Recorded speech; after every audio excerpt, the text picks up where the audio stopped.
అందరికీ నమస్కారం.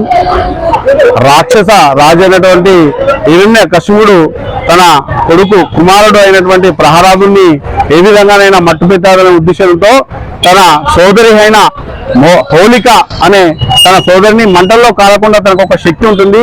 ఆ శక్తిని దృష్టిలో పెట్టుకొని ప్రహ్లాదుని ఒడిలో పెట్టుకొని ఆ యొక్క మంటల్లో కూర్చున్న హోలికను విష్ణు మాయతో, ఆ మహావిష్ణువు మాయతో మంటల్లో కాలిపోయే విధంగా ఆ హోలిక కాలిపోతుంది. దానికి ప్రతిగానే మనము ఈరోజు కామధేనువుని మనం కాలుస్తాము, కామదానం చేస్తాము. ఇది మన అందరికీ పూర్వీకులు ఇచ్చినటువంటి గొప్ప వరము.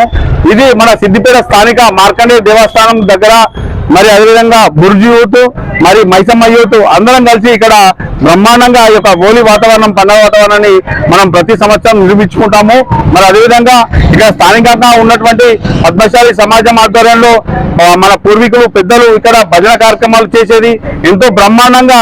తెల్లవారులు ఇక్కడ దానం చేసుకుంటూ ఒక భజన పాటలు చేసుకుంటూ అందరినీ ఉత్సాహపరుస్తుంటే ఇప్పుడు ఈ రోజు మేము చేసుకుంటాం. మాకు చాలా సంతోషంగా ఉంది.